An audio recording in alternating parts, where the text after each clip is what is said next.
Hey Karina, thanks for coming on. Hi. Thanks for I'm having me. I appreciate it. I met you through TikTok and I can really relate to your story. We both started off thinking drinking was fun, had great families in our lives, playing a lot of sports, but at some point in our Mhm. lives, drinking became something that was no longer fun. It was something we didn't want to do, it was something we had to do, and it became isolating. And it's very Mhm. scary how fast it can escalate to that point. Yeah. Um, so let's hear a little bit how that happened for you.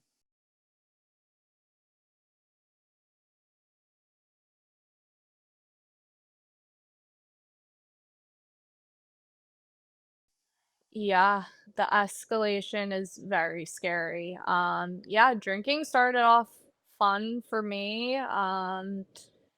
Party animal through high school, college. But I would say towards the end of college, I was definitely a daily drinker.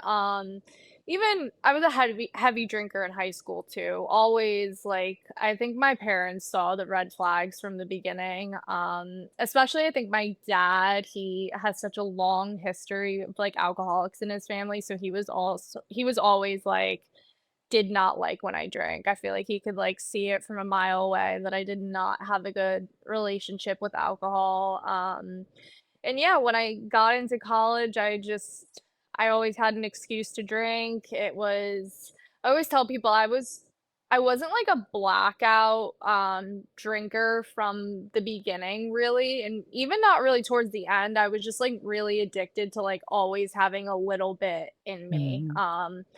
Whether that was like the hair of the dog or always wanting to I always had a reason to drink, always found a reason to drink. But yeah, the escalation after graduating, I think that like everyone kind of puts down the alcohol a little bit when they leave college. I did the complete opposite. So I kind of saw like being an adult in the real world, like free range to drink. And I had really just turned 21. So that was like it was easy for me to kinda, like, go to bars all the time, whether that was by myself while I was at work or, I was just it escalated so, so fast, and, like, it's so hard to say, like, when did we cross that line of, I'm waking up in the morning and having to drink to to live, but it happened. And it's really scary. It really is so scary, and I tell people, like, I knew, like, alcoholism was a thing, of course, it ran in my family, but I did not know, like, the physical things that went into alcohol withdrawals, like, at all. And, like, I don't know if it would've made a difference how hard I went, but I did not know what was coming for me, like, at all as far as, like, the physical symptoms. But yeah, like I lived for 2 years doing the same thing every single day. I had a good job, but I was just trying to get by. It was torture. I woke up every morning shaking, uh, throwing up, just putting down like half a bottle of liquor before even being able to like get up and put my makeup on before work because I was shaking so bad. And yeah, it was a nightmare. It was an absolute nightmare, and I'm sure you can relate. The work thing, it's so bad. It really is so bad. It's a full-time job more than actual work is. It completely is a full-time job because you're on a schedule Yeah, for how you have to drink, because if you don't drink that way, absolutely. then you're gonna get sick. And I Yeah. remember the exact trip where I became a morning drinker, and then Mm. I forgot to stop morning drinking after vacation. Yeah. Do Yes. do you remember when you started morning drinking or became an all-day drinker instead of just, like, a daily binge drinker type person? Yeah, I became a huge, I think, like, the hair of the dog thing was, like, the recipe for disaster for me. I mean, It all I goes just downhill once you slowly start. yeah, like, slowly within time, I just started, curing my hangovers with, like, drinking in the morning and, I think within that time and I would like, if I was on vacation, I would drink all day, every day, but, like, not always when I was at home, but I more often started using alcohol to get through my hangovers, and then I started having, like, severe panic attacks in the middle of the night, mainly on, like, work days, and I believe now that it was me having alcohol withdrawals, but I didn't know that at the time. So I went through probably, like, a month phase where I was waking up, like, just, like, feeling like I couldn't breathe, thinking I had to, like, go to the hospital, having just, like, complete what I thought I was, like, struggling with, like, really bad panic disorder. So I started learning that, like, if I took a few shots or 3 shots or so in the middle of the night, then it was gonna stop. And I even remember my roommates being like, "If that's what, like, you need," because at the time, we didn't even think I was, like, an alcoholic. They were like, "If that's what you need to, like, be okay, then, like, whatever," you know? And then it just all, like, merged together. It was like it became a habit to wake up in the middle of the night and drink to go back to sleep, and before I knew it, like, I would wake up drunk, and then the anxiety would, like, worsen in the morning, and then I was just drinking before work. And it's like it happened so fast, and I don't it was like, I think the first day I ever drank in the morning before work, like, I never didn't do it again, you know? It just was it was just normal for me. The first few times you do it, you actually feel good because you're like, "Oh, I'm getting this Yeah. relief," and you're like, "I can get through the day Yes. without a hangover right now," and it's like, Yeah. you think you hit the jackpot when you did it, like, Y at least for me, yes. like, the first month or 2, and I didn't really have any negative effects for, like, 3 months from my, I like. didn't either. I used to, like, literally have, like, a party before work, like, before things got really bad, I would, like, blast music in the morning, I would, like, act like I was pre-gaming to go to work, like and I'd be like, "This is great, like, this is absolutely awesome," and that was, like I always tell people I didn't even, like, have my, like, white light moment of drinking, like, when I was a quote unquote like normal drinker. It was like when I realized that like I could do this like every day and get away with it. I was like, this is I'm gonna do this forever. Like That's that the was what my scary like part. white light moment was that I was like, I can function through my life every day and nobody's noticing that I'm drunk, but I'm sure people were. Yeah, I think that they're more aware than we think, but if we're high performers and things, they kinda let it slide. Mhm. Um, For sure. it's a tricky game to be in the position where you're having to manage an alcoholic because It's risky. yeah, they're It's volatile very people. risky. Yeah, I'm sure everyone I mean, for me, it was with my job, I was in, like, the perfect situation to be an alcoholic. I was an operations manager for a real estate company, and, like, agents come and go as they please, so I, like, managed a floor. So, I would get there early in the morning, and, like, no one would be there besides me. So and they would just kinda, like, come in and out, wouldn't come till, like, noon, so I had nobody watching me, like, at all. So, I would roll in with, like, my alcohol in my bag, and I would, like, go in the bathroom and pour it all in, like, my Yeti, and, like, no one knew because no one was there? So it's like, I would get prepared before anyone walked in that I was, like, all good to go for the day. It takes a lot of preparation to drink like that, and I was having It to switch does. liquor stores because I was embarrassed about how much I was buying. Um, Yeah, I unfortunately I would switch bars at lunch, but not liquor stores. I only had, like, one easy access liquor store by my office, and they actually stopped, selling to me at one point, which is really embarrassing. Really, really embarrassing, like, the guy you think that people just want business, but I guess this guy was actually a decent, like, man, and I would come in, like, 'cause most of the time I would, and I'm sure you can relate to this, like, you prepare the night before to have enough alcohol in the morning to get to work, and I sometimes would underestimate how much I was gonna drink the night before, so I would wake up with nothing, and I would have to run, like, straight to the liquor store coming off the subway because I would come from New Jersey into, New York City, and a lot of times I was withdrawing so bad I, like, couldn't get my card into the card reader. I would be, like, dripping sweat in the liquor store, so they knew that I had, like, a serious problem, and I would say probably, like, 7, 8 months into my job, he was like, "You have to stop coming in here, like, you need to get help," and it was probably the most embarrassing moment of my life at that time. I was like, "How dare you? How dare you say that to me?" Because you know how we are when we're drinking, it's like anyone that's gonna call us out, I was like, "Who do you think you are?" Like, I was like, "I'm your best customer." Like, are you serious? So I had to I got fired shortly after that, but yeah, that was a very low blow for me in life when that happened.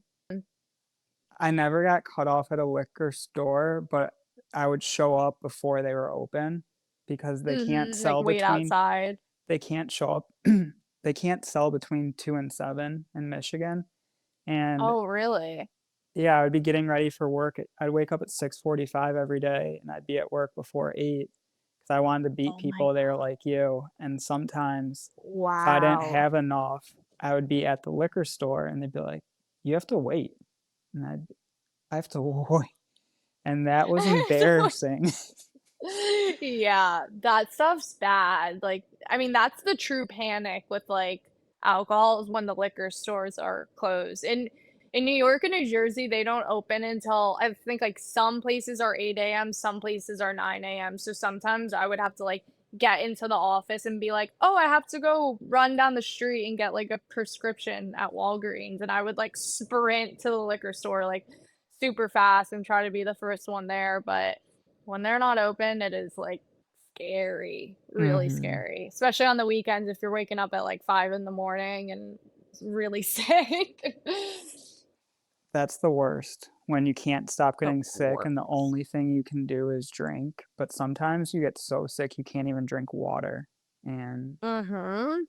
I know that I had to sleep sitting up in a chair like this, because if I Oh, laid down, I wow. would get even more sick, and I couldn't keep it down. Yeah. I didn't sleep. I always tell people I literally didn't sleep for, like, 3 years. I mean, like, maybe a little bit, but I, like, couldn't sleep. I mean, I think when you're drinking, you can never really, like, get into, like, deep sleep, they say, but I would be like I could fall asleep, Mhm. like, pass out from being drunk, but like that at, like, 3 in the morning every time I would wake up withdrawing, I can never fall back asleep. I don't think I slept for more than an hour a night for, like, many, many years, which is a little Scary. scary to think Yeah. about. Yeah.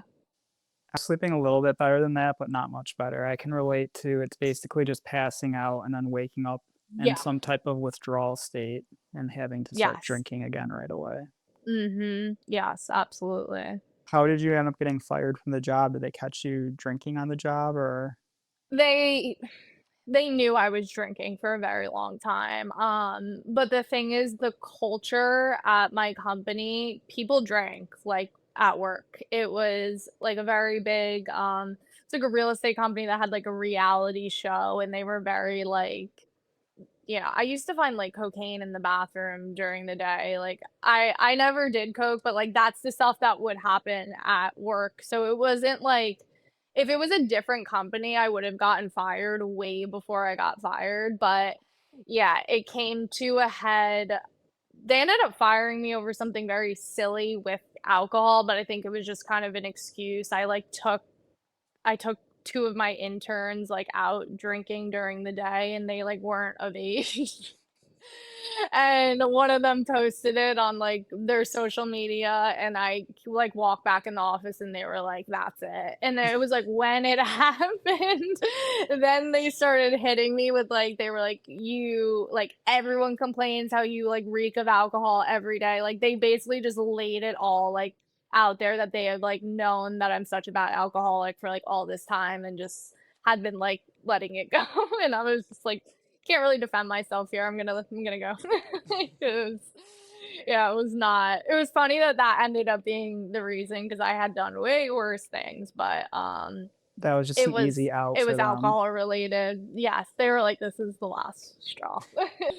That was Yeah. just an easy clean out because it involved other people with Mhm. underage. It was like, Yes. there's nothing to say here, so Yes, exactly, and they knew, like, they used to let those kids drink in the office and stuff. It was just they were waiting for, like, another reason just to be like, "You gotta go." and they're probably college age and you're only a year out of college, so they're essentially like your friend group. It's not They like yeah, it's not they were, like like, my you're friends. yeah, it's not like you're 6, 7 years older than, like, literally you were No. in class with these kids, so Yeah, yeah, I was, like, only a couple years older than them, so but whatever, that I mean, that job was, like I remember when I got hired there, they were like, "If you're not an alcoholic now, you'll definitely be an alcoholic." Like, it was that was the kinda company they were, and I was like, "Eh, well, this is bad," because I already knew I was an alcoholic. So that job was, like, where things went so, so downhill for me. what happened after you got let go from the job?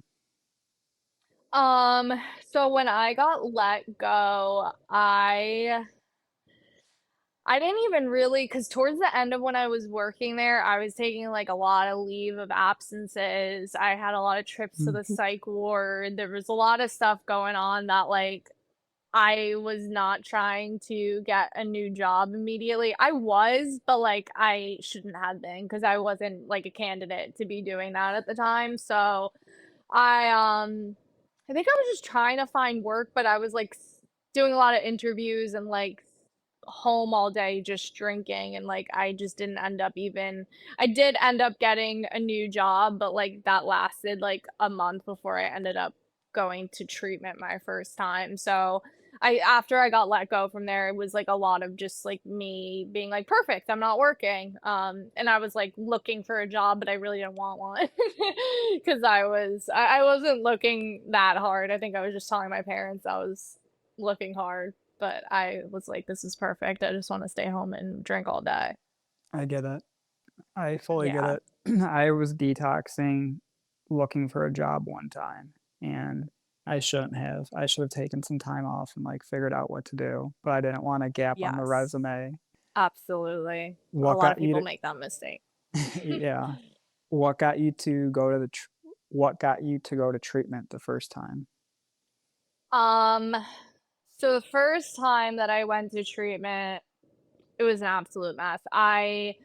At this point, I was still in, like I knew I was an alcoholic, I was in the hospital all the time, like, things were really bad, but treatment had not crossed my mind, like, at all. I was not even, like, thinking about stopping drinking, it wasn't even really an option in my head at all, but I had a this was terrible, but I woke up one morning and I had been isolating myself in my apartment for months, absolutely months, and I was extremely suicidal, like very, very suicidal.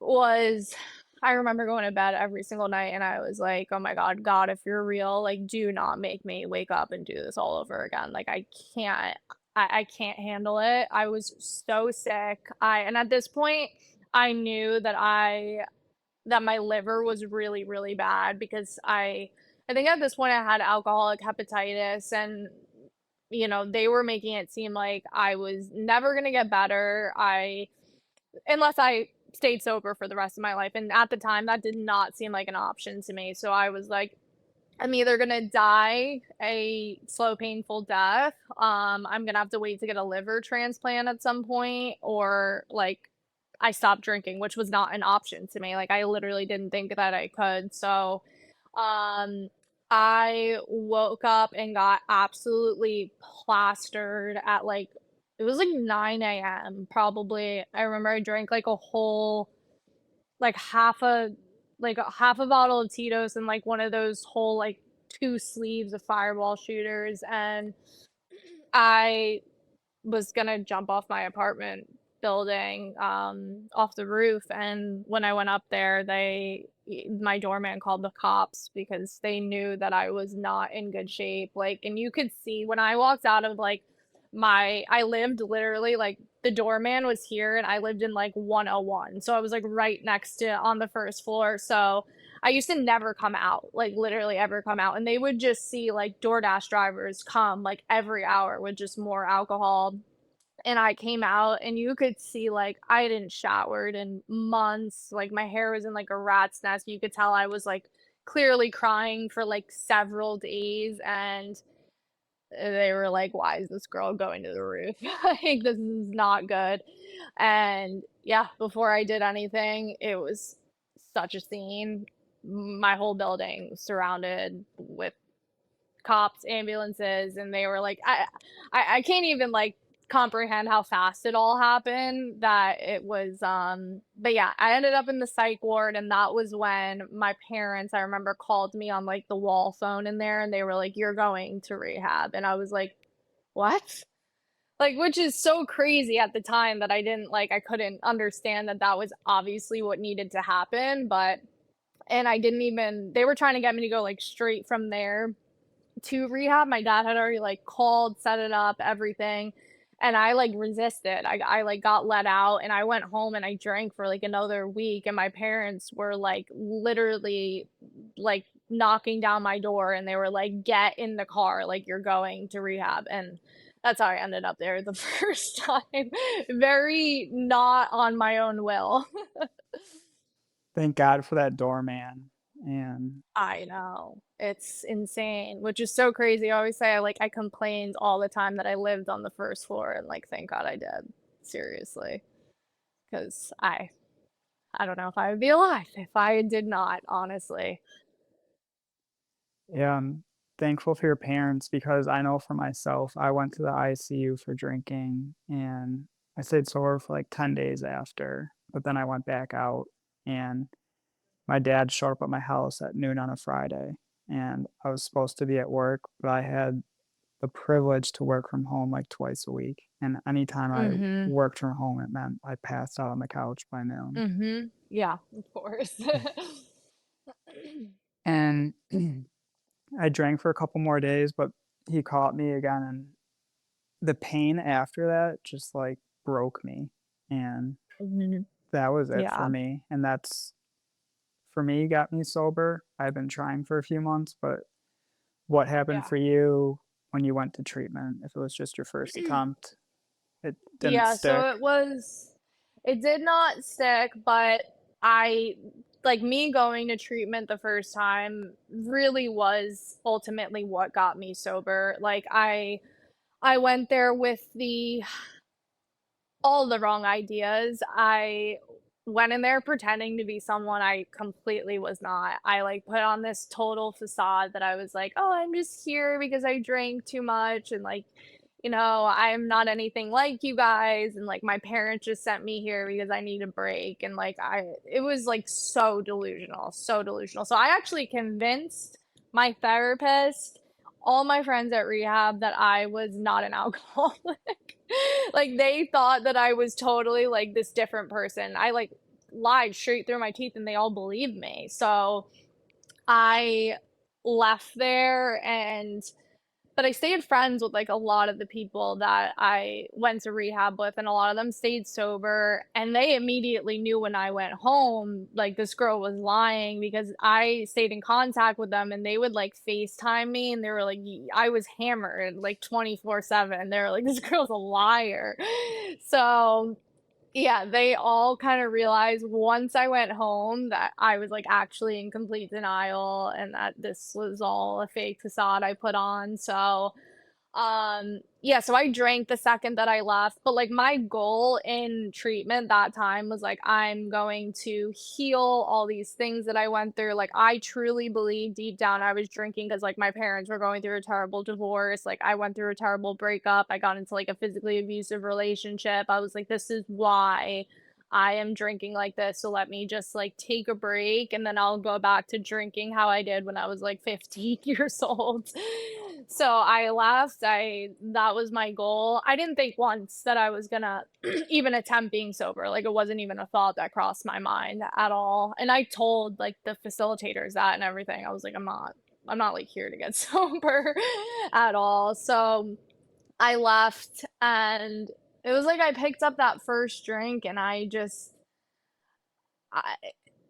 I knew in that moment that I was screwed. Like, I had this such a firm belief that I was gonna go back to being, like, a casual drinker. Meanwhile, like, my liver is failing already, so, like, it's insane that I even thought that I was okay, but I just picked up where I left off, and it got like I took one drink at the airport, and the plane landed, and it was like my mom was picking me up from the airport, and I ran to, like, the liquor store in the airport, and I grabbed, like, as much alcohol as I could physically get because my mom was gonna my sister was with her, and she was gonna, like, spend the night at my apartment, and I was, like, already back to my old tricks. I was, like, got back in the apartment, was hiding all the alcohol I got at the airport, and I was like, "Crap." Like, well, I'm right back where I was the day that I left here 28 days ago, and that was when I knew, like I always knew in the back of my head I was gonna have to go back to treatment. It was just, like, a matter of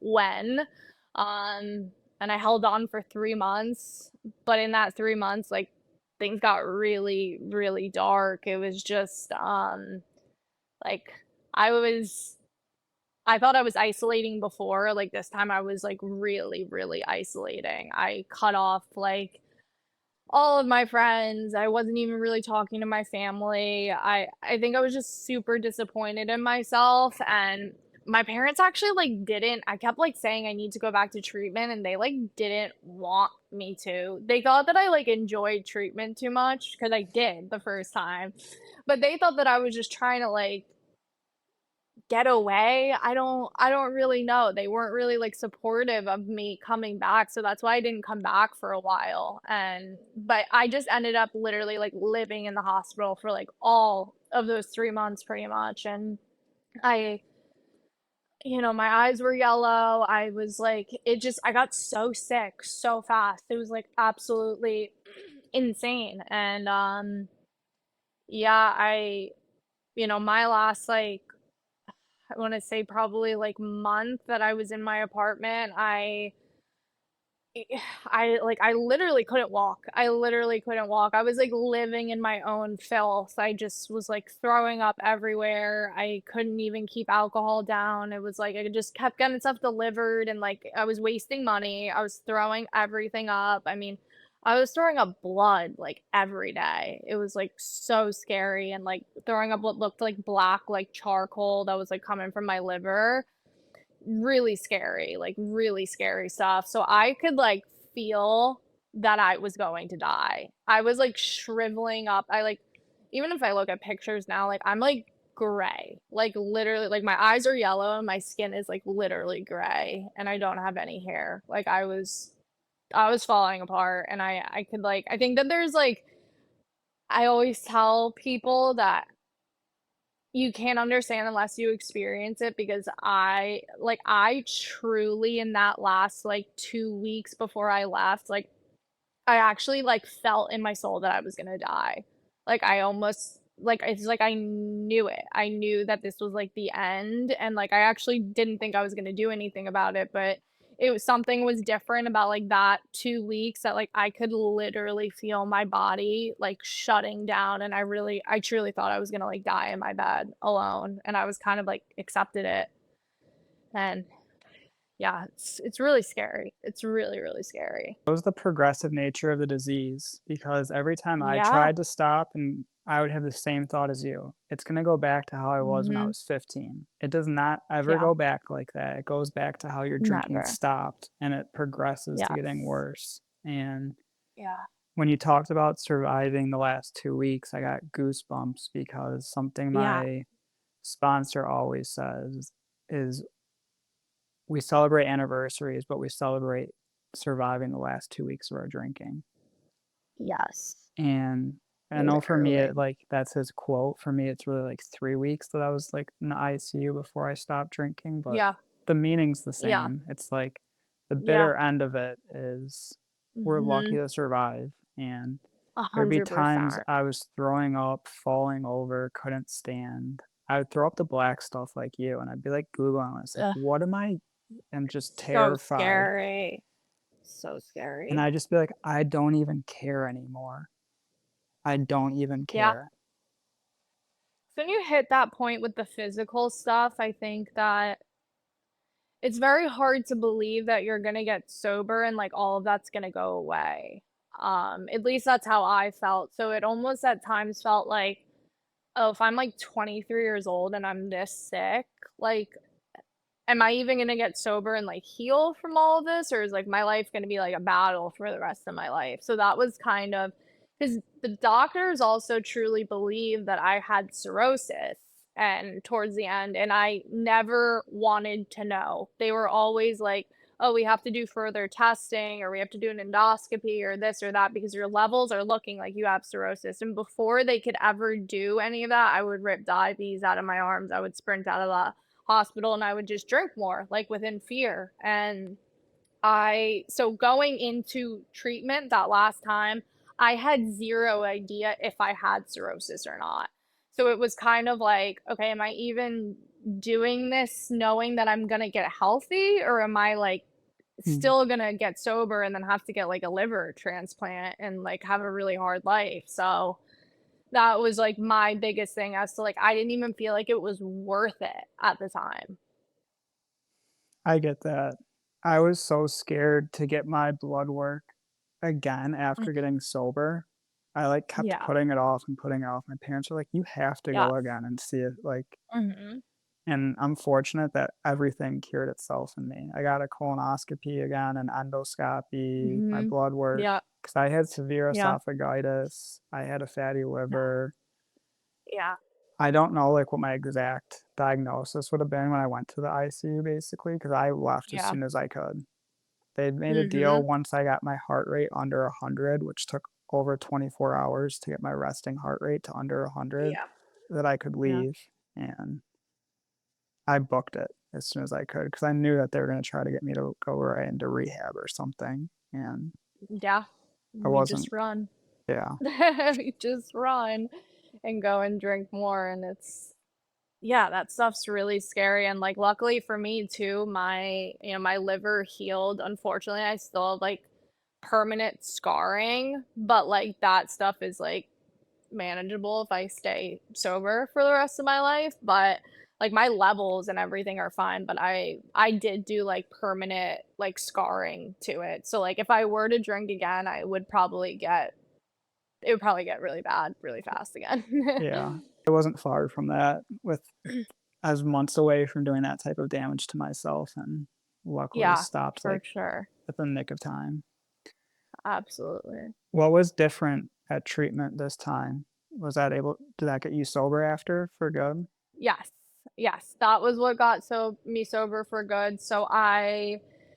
Yeah, it was a struggle getting me to treatment just because I'm from New Jersey, came to treatment my first time in Florida, and I returned to Florida, and truly, I didn't I wanted to go back to treatment, I wanted to give it a shot, but I just didn't think that I was gonna be able to get there, and my alumni coordinator called me, and she was like, "Hey, how are you?" And I was like, I'm dying, like, I'm literally dying, I don't know what to do, and, like, I had been lying to her for, like, months, I was like, "I'm doing great," and I was totally lying about all of it, so I was like, "I need help now," and we managed by getting me completely hammered to get me back, which was hard because I couldn't keep stuff Mhm. down, so, like, getting me drunk was a real struggle, like, a real, real struggle, so, At the end of your um drinking your most people don't understand, but you're not getting drunk really. You're just like you're No. maintaining not being sick is essentially what you're doing. Absolutely. Maybe the I don't think first I drink in was the drunk for, morning, like, a year. you're like you would blow drunk, but you do not feel drunk. Like maybe the first drink in the No. morning might make you feel like, "Ooh," but that's about it. Yes. 100%. No, you're not like, even when I landed in treatment, like, I had a lot of alcohol in my system, but I wasn't drunk. Like, Mhm. if when they picked me up to take me to detox, like, I don't think they would have been able to tell the difference if I was sober or I was drunk, but, yeah, I blew a .34.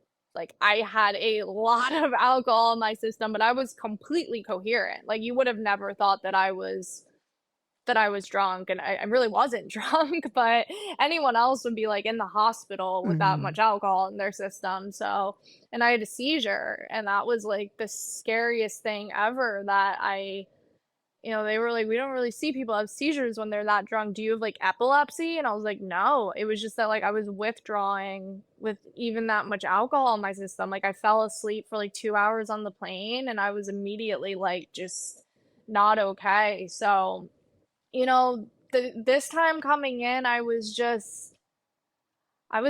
It was like that 3 months, that's what it took me to be done. I wasn't like 100% sure, like, going in if I was like, all right, this is what I'm gonna do, and like I'm never drinking again. But like what I did know is that like I could not continue living the way that I was living, or else I was going to die. So like something had to change, and I at least had to give it a shot. Like when I left New Jersey that day, something told me like I'm never returning back here, like in my soul. Like I didn't know that I was never going to return, but I remember like looking at my apartment and being like I'm probably never going to see this place again. Just because I knew that coming back there meant me dying, like if I was going to do that again. So I just sat still, like I listened to everything that they told me to do. I mean, the whole thing for me in detox was just like praying. I mean, I hadn't prayed in, God knows how long, but I just kept praying for willingness. Like that is what one person told me to do, and that's what I did throughout detox because I couldn't do anything else. I was like dying. My detox was terrible, so I just kept like I couldn't sleep, and I would just like pray in my bed all night like please, like God, just give me the willingness to do something different. And that was I think that gave me comfort, and I started paying attention, like the H&Is. Like the first time in treatment I wasn't paying attention to anything because I didn't want to get sober. I was like, this is stupid. Why am I going to listen to any of this? So I paid a lot of attention. I kept to myself in treatment my last time around, and I took it really, really, really seriously, probably to the point where some people thought it was annoying, but it was life or death for me. So I had to, and at that point coming in, like my parents, mainly my dad, was like so mad that I went back to treatment. I didn't speak to my dad till I was like 6 months sober. He didn't even know, like, where I was. I called him, like, on my way to the airport, and uh, he was like, "You're just running away from your problems," and which was not the case. He just didn't live near me. I don't think he understood the severity of what was going on, so I just, like, didn't talk to anyone. I cut everyone off. I was like, "All I'm doing is focusing on this and, like, trying to move forward," and I think the biggest thing for me also was, like, I am all for like therapy, all that stuff. I think that it's absolutely amazing. And of course, it's like necessary to do in treatment, but that was not like what I needed to get better at all. I found like that once I started not focusing on like why I ended up the way that I did and started focusing on like how am I going to get out of this, that was when things like really changed for me. Cause like the PHP I was in, it was all like, okay, let's like dive into your trauma and let's do all of this. And I was like,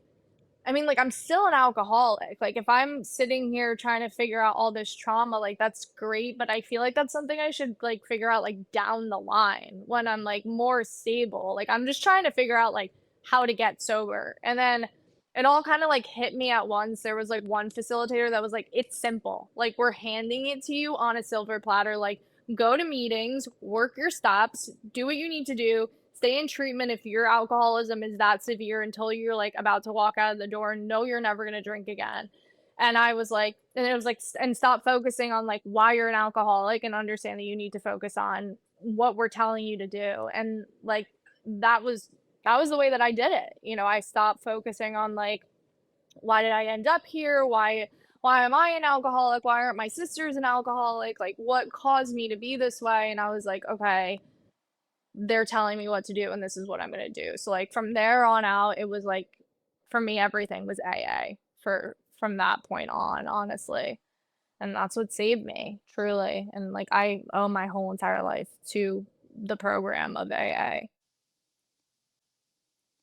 Connection's the opposite of addiction, and Hmm. I had tried the whole therapy thing a bunch of different times before, but that was just, like, lying and not really getting at the root of things, and when I found another alcoholic who could speak the same language and had gone through the same experience as me, my Yeah. sponsor just happened to get sober at the same age too. It's like he Hmm. knows everything I'm going through, Yeah. and he went Yeah. through these feelings, and he can give me Hmm. suggestions on how to get through the day without drinking, and Yeah. it made my life so much easier. It got me, like, off the downward spiral and gave me an actual Hmm. chance at life. Um, Yeah. what are some of the things it's done for you? I mean, working the steps for me, I mean, same. I'm on my second sponsor just because I'm working my steps again for fun. But, Love them yeah, that my much? first sponsor was yeah, I like seeing it from different point of views. So I'm like, let me do it again. But yeah, my first sponsor was like she was what got me through it the first year, like the steps at least for me, the steps, it was like each step made sense after I completed the next step, like I didn't understand what I was doing, but then it made sense. But for me, like my fifth step as far as like admitting my wrongs to another human being and then like I did that whole, power hour thing. Like that for me was a huge, huge pivotal moment in my recovery where I actually felt like free and I Mhm. actually had like my spiritual awakening, I think. So I felt like a different person before my fifth step than I did afterwards. I felt like the like weight of the world came off of my shoulders and that I like gave it all to God and was that was a very, very pivotal thing for me, and of course, when I started sponsoring people too, but, the whole thing about, the steps is that, our way isn't working anymore, like, I Mhm. had been controlling my life for many years and, like, look at where that was ending me like, I was ending up drinking in a closet alone, dying from liver failure at 23 years old, like, I was not, I wasn't doing a good job at all. So I had to reconnect with because I really didn't have a relationship with God when I came into treatment. I did when I was younger, but it's in the beginning for me, like I had to look at the AA rooms as like what was bigger than me. I was like, okay, these people that are happy and that are doing the right thing and that have figured this out are bigger than me by myself, Karina, who can't figure out how to not drink for more than an hour. So I leaned on Roxy. I leaned on AA so much because they're quiet. I'm so sorry. You're good.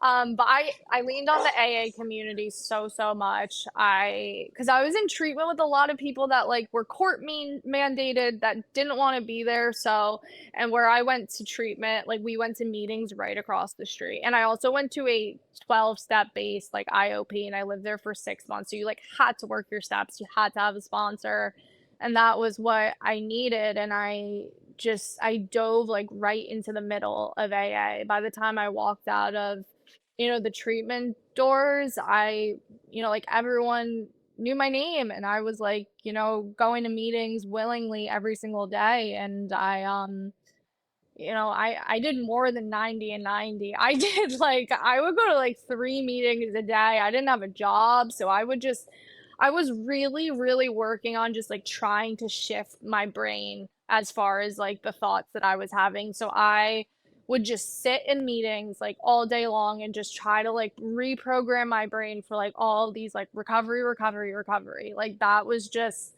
what I felt was gonna be best for me, and when I wasn't in meetings, I was, like, listening to podcasts and, like, things like that, that I just wanted to, like, listen to people nonstop talk about, like, how they got out of this, and it worked for me, like, it really I think that when you know, surround yourself and, like, read the right things, listen to the right things, then you can really shift your brain, and I think that's really what happened to me. I completely surrounded myself with what I read, what I listened to, the people that I hung out with, and it, like, became my real life.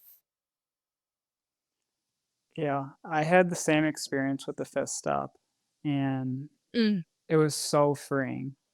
I Yeah. before someone put it in the terms of I was walking through life before with this 50-gallon ton of just crap, and you get the Yeah. opportunity to empty it out, and that every day after Yes. that, if you wanna keep it empty, you can just work a 10th step, and it's made So my life true. so much lighter than how heavy it So was true. before that just, like, tore me down to the Yeah. ground.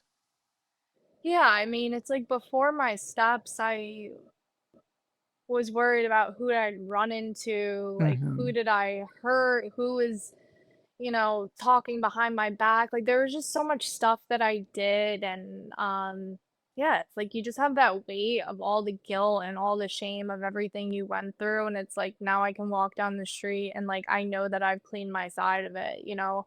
Maybe I'm gonna run into someone that I don't want to, but, like, I know that I've made my amends and I've said, like, you know, I messed up and you don't have to forgive me, but, like, here I am and, you know, I can live life free, you know, there's always gonna be people that I hurt in my journey of, I hurt a lot of people. I lost all of my friends throughout my addiction, like, literally all of them, and I don't talk to anybody from my old life anymore, and that's just the way that I look at, like, what my journey is like is that I, like, had a completely different I don't even look at my lives as, like, the 2 same lives at all, Mhm. like, I have completely new people, and, yeah, that stuff, like, hurt in the beginning, but it all as I worked my steps, it all made sense to me, and I was able to see that, like, those people weren't good for me, you know, they weren't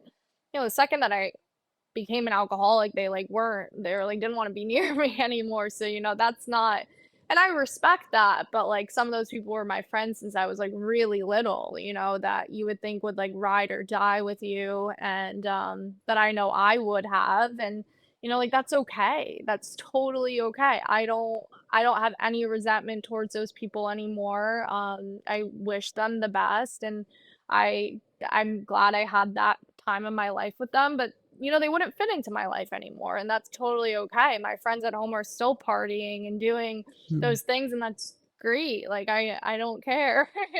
But you know, that's not the life that I live anymore. And I've come to peace with everything through working my steps and you know, I don't have any regrets at all with anything that's happened, which is I think what's most important. Yeah, I can have my held head up start over. I can keep my head up high today. Before it Yes. was, like, always down, and for me, the Mhm. obsession and compulsion was so strong that I had to go to 3 meetings a day too. It was really, Yeah. like, 17 a week, because on the weekends, I didn't do quite as many, but it was, like, Yeah. 17 a week and a therapy thing, and then picking up the phone at least once a day to call my sponsor and other people. Yeah. And that's the only thing that got me through in the beginning because I Mhm. was too embarrassed to go to rehab. I asked the guy who eventually became my sponsor 5 when I was 5 days sober, I was like, "Do I have to go to rehab?" And he asked me only one question, he goes, "Do you not wanna be here, like, in this world?" And I was like, Yeah. "No, I just can't stop drinking," like Yeah. and he goes, Yeah, and the "You don't have to go if you don't want to go, but you're gonna go to 3 meetings a day, and I've known your parents for Mm, 40 years. So if you drink once, we are like we're all taking you to rehab. It's a group field trip. yeah. Like you're going. A lot of people do get sober in the rooms, you know? I'm very impressed with that. That's, like, to me, super crazy and but it's definitely possible. Like, a lot of people do it. I mean, I needed to be locked up for, like, a good 6 months, but, you know, I think that especially I know a lot of people that, did rehab a few times, and the last time it stuck, they just walked back into to the rooms, you know? And They I know think the that solution's it's there. It's just, are they yes, ready to hear it? exactly. Exactly, yeah. And you know, I don't think that rehab gets anybody sober. Like, I work in rehab, and I'm like, rehab is not going to get anyone sober. Like, the sole purpose of rehab is literally to physically remove you from the Mhm. substance. It's not gonna give you the solution. It's not gonna do any of those things, and that's why majority of people walk out and they continue drinking. It's not you it starts when you leave. It's not going to and I think I believed that the first time I went, I was like, "Oh, everyone just comes here and, like, this fixes their problems, and they walk out and they're sober for the rest of their lives." And then, like, I hear these people that are like, "This is my 18th time in treatment," and I was like, "Oh my god, what am I getting myself into?" Like, I was like a unicorn there. They're like, "You've never been to rehab before? This is my 23rd time." I'm like, "Oh my god." I come But once a thank year to God dry that out. wasn't me. Literally, that's and unfortunately in Florida, that's what it's like. Everyone's just in and out because they need somewhere to live.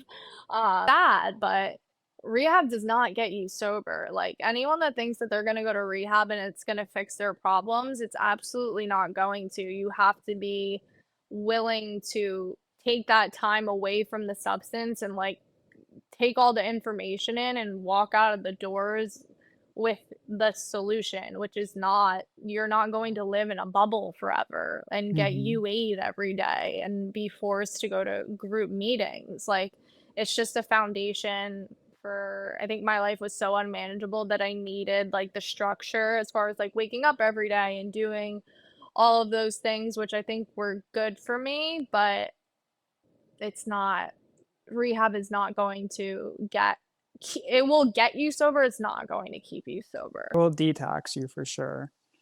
And Yes, yes. the thing for Yes, me is exactly. I knew when like, the structure, like you were saying, I knew when my next meeting was. I knew I was going to one at 7 AM. Mhm, I knew I was doing a mhm. noon meeting, online, and I knew where my night meeting was, and that my sponsor Yeah, was gonna check in with me, like, all the time. So there was never, like, a way to escape, and in those first, like, 2 it really if I'm fully honest, it was, like, 6 months, but it was really the first 2 that were bad, that I was thinking mhm. about ways that I could get out for, like, a weekend bender Yes, and just sneak a bender yes. and then come back like nothing happened. I used to go to meetings drunk when I was in New Jersey all the time.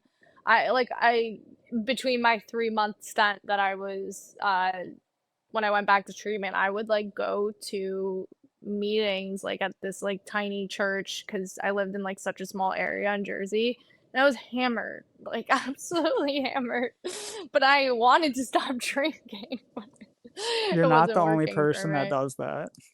No, no, I see people messed up at meetings all the time, especially here in Florida. It's crazy. If you don't like everything you're hearing, though, you haven't been to enough meetings, is what my sponsor tells me. So, So true. So true. how long did you go to like 3 meetings a day for? Probably, like I would say like 4 months or so. Like when I was in IOP. So I did detox residential and then I did PHP and then I moved into an IOP. So it was really like a sober living Mhm. situation for me. And it was like long term. So when I was there and I finally had my mom ship my car down here, I would just go to meetings nonstop until I got eventually got a job. So probably like 4 or 5 months that I was just going to meetings nonstop. I remember I went to like 3 meetings on Christmas. I didn't have anything else to do. I was like, Can be a you lonely time know? if you're by yourself. Yeah, for sure.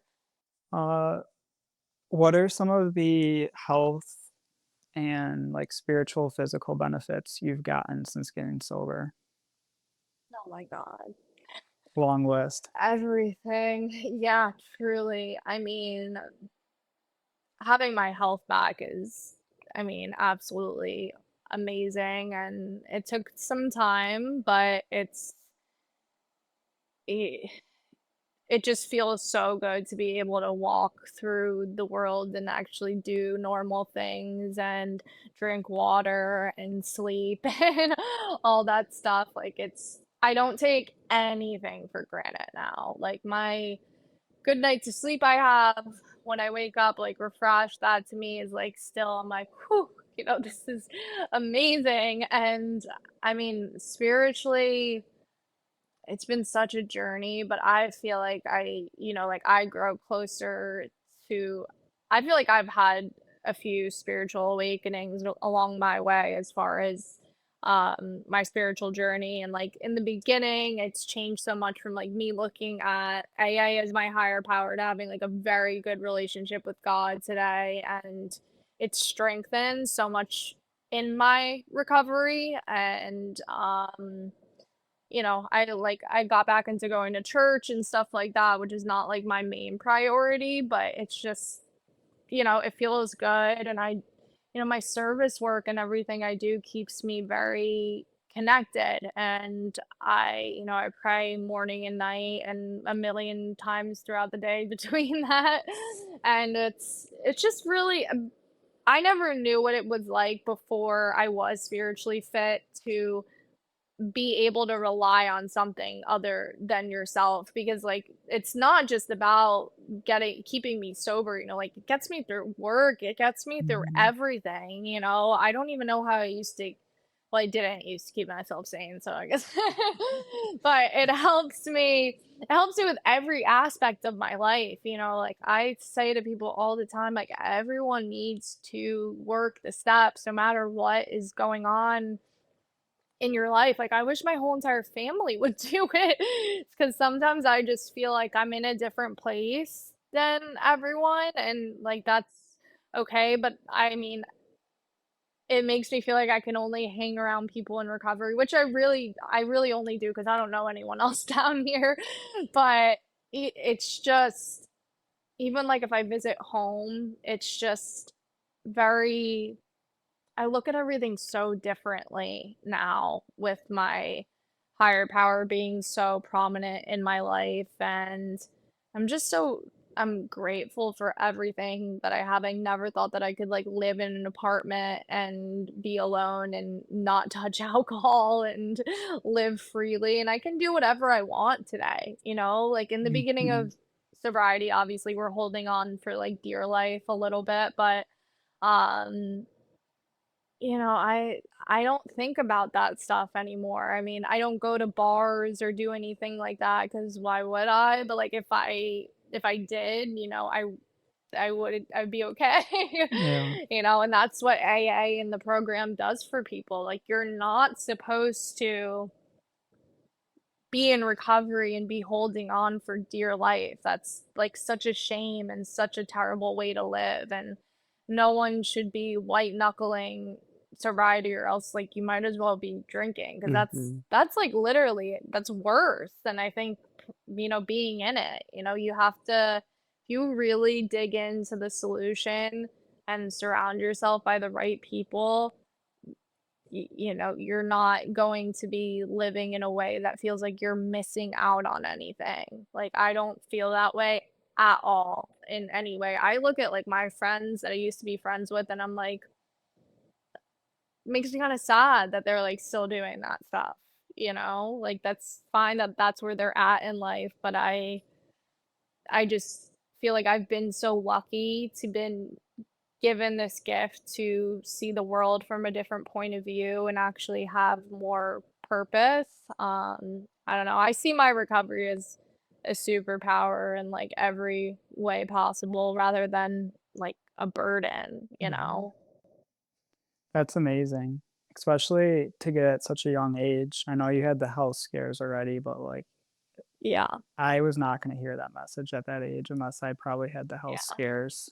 So, I Mhm. thought I was gonna miss out on everything if I wasn't going to the bars and the parties Yeah. with my friends, but you truly Mhm. can do anything and everything you want to do every single day except for to drink. That's the one thing you just Yeah. can't do every day. And And everything's so much more genuine, and the friendships, like, the laughs, all of that stuff is so much more real when you're sober. yeah, it reminds me of my when I reached out for help, I reached out to one of my dad's best friends, and he had been sober for over Mhm. 40 years, and Mhm.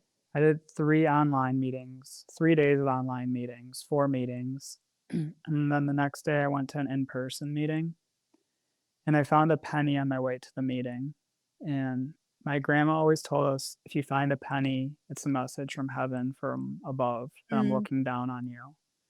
And for me, it Mm, I was love like, that. I'm doing the right thing right now, like, I'm where I'm supposed to be, and it's Yeah. like this little like, you can't think of something Yeah. smaller materially than a penny, and it Yeah. was all I needed to, like, just know that I was doing the right thing, and then I stayed for, That's like, 45 minutes after the meeting talking to the guy who would become my sponsor, and he says, "Who really knows you?" And I was like, "A lot of people. I went to Michigan State, it's a party school. We had big Mhm. parties." And he's like, "No, man, like, who knows you?" And I'm like, "I don't know, like 20 people." And he goes, "You'd really tell 20 people what you've told me in the last half hour?" And I'm like, Yeah. "No, it's my closest friends and brother." And he goes, Mhm. "Really? They know all of this?" And I'm like, "Man, I don't even know myself. Back off." Exactly.